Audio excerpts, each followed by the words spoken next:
பொங்கல் பரிசு தொகுப்பு மற்றும் பரிசு தொகை பெறுவதற்கான டோக்கன் எங்கு கொடுக்கிறார்கள் என தெரியாமல் காலை முதல் குடும்ப அட்டைதாரர்கள் அலைக்கழிக்கப்படுவதுதான் திராவிட மாடல் ஆட்சியா என பலரும் கேள்வி எழுப்பியுள்ளனர்.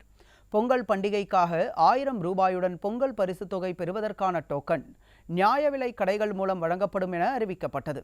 ஆனால் நியாய விலை கடைகளுக்கு சென்றால் குடும்ப அட்டைதாரர்களுக்கு ஏமாற்றமே மிஞ்சி இருக்கிறது.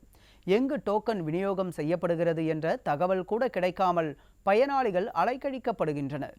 மேலும் பொங்கல் பரிசு தொகுப்பு பெறுவதற்கான அட்டைதாரர்களின் பெயர் அடங்கிய பட்டியல் கிடைக்கவில்லை என நியாய விலை கடை ஊழியர்கள் அலட்சியமாக கூறுவதன் மூலம் டோக்கன் விநியோகிப்பதில் அதிகாரிகள் முறையாக செயல்படுத்தவில்லை என்பது அம்பலமாகியுள்ளது.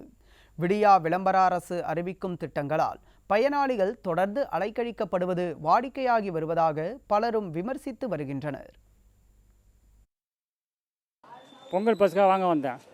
இது வரைக்கும் யாரும் இன்னும் பதில் சொல்லலை. இதோ அங்கே போய் இங்கே அது ஜெராக்ஸ் எடுக்க போகிறேன், அதுக்கு போகிறேன்னு சொல்லிட்டு கடையை மூடி இருக்காங்க. எந்த இதுவும் ரெஸ்பான்ஸும் கிடையாது. உங்களுக்கு டோக்கன் இருக்குன்னு சொல்கிறாங்களா? டோக்கன் இல்லை கொடுக்கல, இன்னும் கொடுக்கல. டோக்கன் இல்லைன்னு சொல்கிறாங்க. எவ்வளோ நேரமாக நின்னீங்க? நான் காலை வந்து ஆல்ரெடி வந்துன்னு போகிறேன். இதுக்கு எந்த ரெஸ்பான்ஸும் கிடையாது. கூப்பனுக்காக வந்திருக்கேன். ஆனால் வீட்டாண்ட தான் கொடுக்குறான்றாங்க. ஆனால் இந்த ஏரியாவில் கொடுக்குறாங்கன்னு சொல்ல மாட்றாங்க. ஆனால் ஒரு ஏரியாவில் சொன்னாங்கன்னா அங்கே போய் நின்று வாங்கிடலாம். ஒன்று கடையில் ஒரு தெருவுன்னு சொல்லி வர வச்சு கொடுக்கணும், அதுவும் செய்ய மாட்றாங்க. இவங்க எதனா ஒரு இடத்துல போய் உட்காந்துக்கிறாங்க, எல்லாரையும் கும்பல் சேர்த்து வரைச்சி ஒரு இடத்துல கொடுக்குறாங்க. ஒரு 10 தெரு ஒரே இடத்துல கொடுத்தா கியூ ஒரே ஏரியா 100 பேர் மேலே நிற்கிறாங்க. நாங்கள் வேலை வெட்டியை பார்க்கணும்.